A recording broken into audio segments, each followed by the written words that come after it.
Hola, ¿qué tal? Muy buenos días. Vamos a comenzar la presentación de investigación en la era de la inteligencia artificial. Ponente, Dr. Francisco Alonso Esquivel. Hoy en día es común ver la inteligencia artificial aplicada a muchos contextos, dentro de los cuales, por ejemplo, aquí en Tome, nosotros podríamos crear una presentación sencilla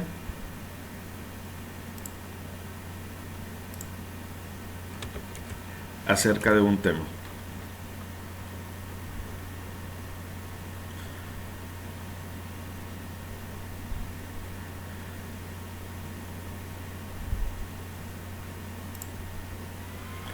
Entonces, al simple hecho de colocar una temática, ya las inteligencias artificiales pues prácticamente crean una presentación completa desde cero, única y exclusivamente con una temática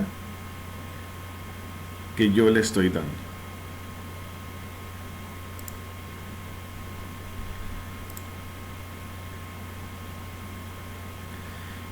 De esta forma, yo ya tengo diapositivas creadas por inteligencia artificial relacionadas a un tema dado. Pero dentro de toda la gama de posibilidades que tengo dentro de la inteligencia artificial, tenemos ya incluso algunos complementos como Plagiarism Remover, que es básicamente para remover el plagio. Tenemos algunas opciones también para detectar si lo que está escrito está desarrollado por inteligencia artificial, por ejemplo con Detect GPT. Tenemos GPT-0, que también me sirve para detectar si es inteligencia artificial, pero hoy en día también hay inteligencia artificial para humanizar la redacción que hace la misma inteligencia artificial y con ello tratar de engañar a los revisores, a los maestros, a los profesores para humanizar el texto, para hacerlo más humano y después generar un nuevo documento. En todo sentido, yo tengo ya nuevos buscadores de navegadores como BART, en donde si yo escribo una temática, en este caso vamos a irnos por el impacto de la inteligencia artificial en las universidades y le doy enter y de la nada comienza a generar información que va a tomar de alguna parte en internet y prácticamente ya tengo información desde cero, única y exclusivamente con haber dado un clic en una temática, me indica cuál es la fuente. Así tenemos Bing también, que ya son parte de las nuevas inteligencias artificiales, en donde colocamos el tema y comienzan a desarrollar desde cero una temática basada única y exclusivamente en un texto, en una frase de la cual yo quisiera investigar. Algunas de las aportaciones que tienen algunos navegadores son básicamente las fuentes de las referencias bibliográficas que podemos tener. Por ejemplo, también tenemos WriteSonic,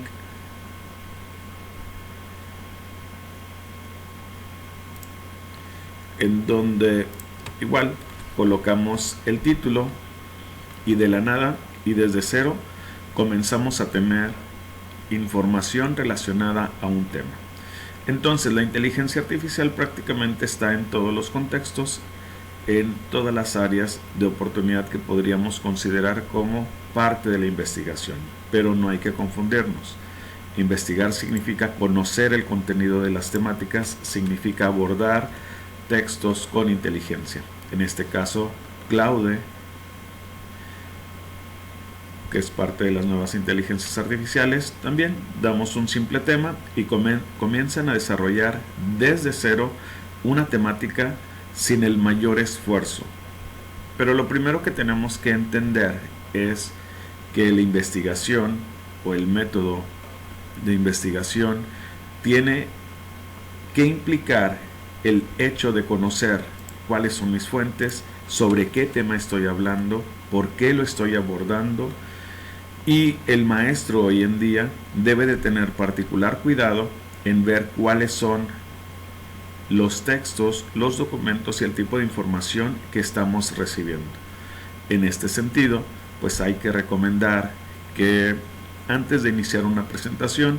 el estudiante primero dé una breve explicación acerca de lo que se incluye en ese documento y, basado en lo que pueda decir ese estudiante, pues básicamente dar inicio a una presentación. Tenemos Perplexity también, en donde nos vamos dando cuenta que de la nada,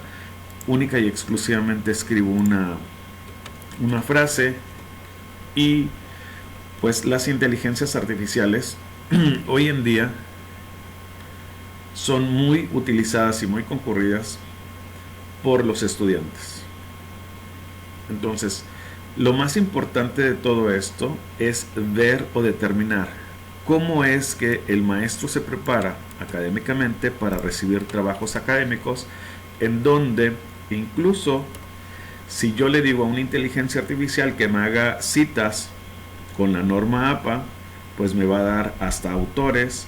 me va a dar referencias bibliográficas, y comienzan a desarrollar temáticas de una manera tal que podría dar a entender que esta inteligencia artificial está haciendo el trabajo del compañero, de la compañera o del estudiante. En todo sentido, si yo le digo desarrolle el tema en 500 palabras con citas textuales cortas basadas en la norma APA séptima edición y con referencias bibliográficas, las inteligencias artificiales como ChatGPT ya están preparadas para decirnos lo que sea que encuentren en internet, pero normalmente los autores no existen y normalmente las referencias bibliográficas ni siquiera son las correctas o adecuadas. Una de las trampas que se utilizan hoy en día precisamente para tratar de engañar a los maestros es utilizar algunas plataformas como Smoothing, que es básicamente reescribir de esta forma. Ya cuando yo pase los filtros,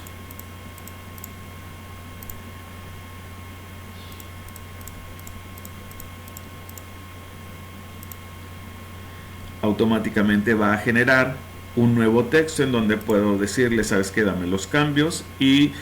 va a reescribir ese texto, que puede ser un texto académico, puede ser un texto de inteligencia artificial, puede ser un texto de alguna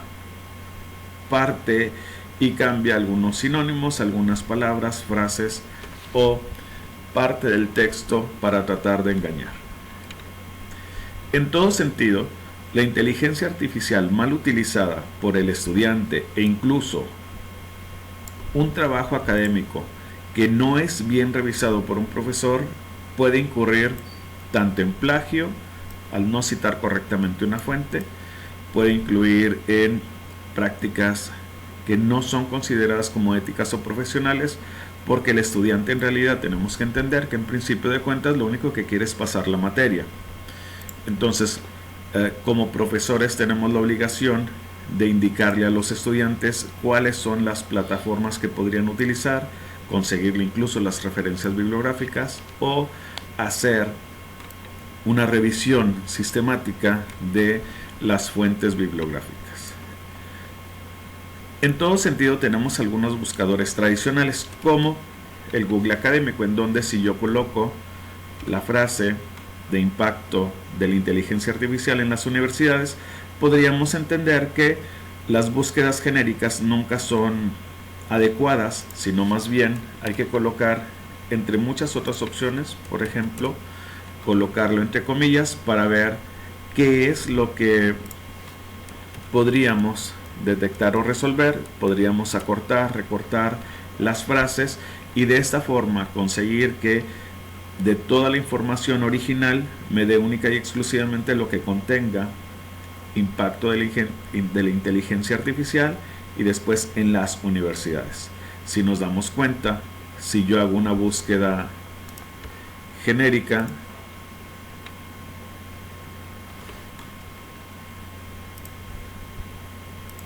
lo que vamos a tener son 55,000 resultados, mientras que si yo hago una acotación de los fragmentos, única y exclusivamente voy a tener 65. La gran ventaja de esto es que aquí en el Google Académico puedo darle un clic en citar y con eso ya tengo prácticamente pues las referencias de la norma APA. Pero también hay que considerar que yo puedo indicarle única y exclusivamente de un año en particular. Entonces de estos 65 solo 19 han sido escritos y así podríamos conseguir el estado del arte, que son las investigaciones de los últimos 10 años de lo que se ha desarrollado en la temática, y poder hacer la búsqueda en este sentido. Aparte de ello, tenemos otros buscadores como Dialnet, en donde si yo hago una búsqueda sobre la temática inteligencia artificial en las universidades, pues vamos a ver varios documentos que son académicos y ahí yo puedo seleccionar si quiero tesis, artículos de revista, libros o artículos de libro. Tenemos también Redalyc, en donde prácticamente yo puedo hacer la búsqueda de mi temática y me va a abordar documentos relacionados a mi tema.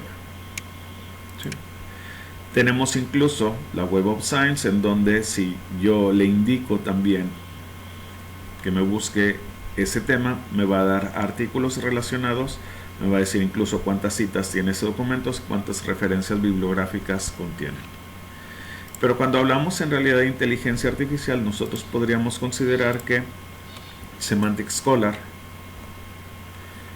es otra de las opciones, en donde, a diferencia de una inteligencia artificial no académica, esto es, que es generadora de contenido de una manera indiscriminada a través del internet, en donde incluso me da hasta referencias bibliográficas que no sabemos nosotros en realidad si existen o no. En Semantic Scholar yo puedo buscar cuáles son los documentos y de esta forma poder irnos directamente hacia el documento. Me va a decir incluso cuáles son las citaciones que tenemos. Puedo solicitar la descarga del PDF también. Otra de las opciones que tenemos es Litmaps, que podríamos utilizar para buscar nuestros documentos y de esta forma comenzar a irnos hacia ese documento para ver desde su contenido, ver a cuáles son las otras citas. Nos hace un mapa prácticamente de las referencias bibliográficas y las temáticas de ellos. Tenemos Wisdom-Eye, en donde podríamos nosotros también hacer una consideración de el tema de búsqueda y nos va a decir la inteligencia artificial en cuáles son los journals, en dónde podrían estar esas temáticas para pues básicamente orientar la búsqueda de mi información. Tenemos Dimensions, en donde podríamos hacer exactamente la misma búsqueda y después comenzar a detectar cuáles son los documentos que podrían interesarnos y dar un vistazo a esos artículos o documentos detectados por estas plataformas o inteligencias artificiales. Tenemos también Connected Papers, en donde prácticamente yo voy a tener un documento y de ese documento ya tenemos pues prácticamente un mapa relacionado a las fuentes bibliográficas, a las referencias bibliográficas que contiene ese documento, y podría ir de una por una y prácticamente navegar. Y uno de los principales problemas que tenemos normalmente en la investigación es cómo conseguir las fuentes bibliográficas. Entonces, esas referencias, si yo consigo encontrar un buen documento, podría irme incluso a las referencias bibliográficas de ese mismo documento y darle un clic e ir explorando uno a uno y prácticamente trazar la búsqueda de cada uno de sus documentos, de todos los documentos. Entonces me indica cuál es el documento fuente y en dónde están relacionados cada uno de todos los documentos para poder ir y abordar pues básicamente esa temática. Otros de las inteligencias artificiales que podríamos considerar, Semantic Scholar, nos da también básicamente un listado de documentos en donde yo puedo incluso ir hacia ese PDF, hacia cualquiera de los documentos que yo desee consultar, de tal forma que lo único que necesito pues es leer cuáles son los temas o tipos de documentos que podrían ser de interés en realidad para mi investigación. Aunado a ello, tenemos el Research Rabbit, en donde pues básicamente lo que puedo hacer es agregar una temática igual, indico un tema y, a diferencia de las otras inteligencias artificiales que no son académicas, aquí me va a indicar cuáles son los documentos que yo podría utilizar. Yo puedo darle un clic a cualquiera de los documentos para someterlo, para agregarlo, y con ello pues prácticamente hacer exactamente la misma búsqueda. Me va a decir cuáles son los documentos que tengo, me va a dar un mapa también de la información. Puedo irme de documento a documento, ir a buscar documentos similares y con ello ir al documento fuente y después cuáles son cada uno de todos los documentos que están dentro de esas referencias bibliográficas, y así en un solo navegador pues prácticamente ir buscando temática relacionada a un solo tema. Por último tenemos SciSpace, en donde igual puedo darle yo una temática que puede ser en inglés, puede ser en español, preferentemente en inglés si lo desean, en donde, a diferencia de muchas inteligencias artificiales, aquí básicamente yo puedo agregar dentro de este buscador, dentro de esta navegación, yo puedo agregar incluso algunas temáticas que pueda considerar pertinentes dentro de la investigación, ¿sí? Entonces usted agarra cualquier documento y pues ese documento prácticamente va a ser buscado para que usted pueda acceder a esa información. Entonces ya aquí en SciSpace yo puedo agregar algunas otras áreas de interés. Por ejemplo, aquí yo puedo agregar la introducción, puedo agregar las contribuciones, pero por cada uno de todos los documentos prácticamente puedo ir viendo única y exclusivamente la metodología que utilizaron, los resultados, las conclusiones, los temas de interés, y pues estos son algunos de los navegadores que podríamos utilizar nosotros de inteligencia artificial o dentro de la inteligencia artificial, de tal forma que pues nosotros, antes de comenzar a hacer una impartición de cátedra, detectar cuáles serían los principales navegadores que podríamos enseñarle a nuestros chicos para que busquen, y de esta forma, ya que tengo yo los navegadores adecuados y puedo descargar incluso los PDFs directamente de estos navegadores que son inteligencias artificiales académicas, pues básicamente no correr el riesgo de que un estudiante en cualquier nivel, principalmente en la universidad, haga un mal uso de la inteligencia artificial. Esto es, recordemos que cuando nosotros hablamos acerca de investigación en la era de la inteligencia artificial, investigar significa indagar, significa que el estudiante, pero también el maestro, debe de ser capaz de conocer cuáles son las fuentes de búsqueda que se están utilizando y orientar a los estudiantes para avisarles que no debería de ser permitido utilizar cualquier navegador genérico, cualquier buscador genérico y muchísimo menos una inteligencia artificial que no es 100% académica, sino más bien podríamos utilizar nosotros ya algunas inteligencias académicas que nos ayuden y nos apoyen con la investigación. De esta forma, el estudiante va a estar un poquito más concentrado. Vimos el ejemplo de Research Rabbit, en donde de un solo documento fuente nos podemos ir a las demás fuentes bibliográficas que contiene su documento y así no perdernos en el intento o en esa búsqueda de información que hoy en día resulta muy fácil, pero a la vez también muy complicado para el profesor si no sabemos o no conocemos cómo detectar en realidad qué es lo que están haciendo nuestros estudiantes. Mi nombre es Francisco Alonso Esquivel y fue un placer estar con ustedes en la investigación en la era de la inteligencia artificial. Saludos y bendiciones. Bye bye.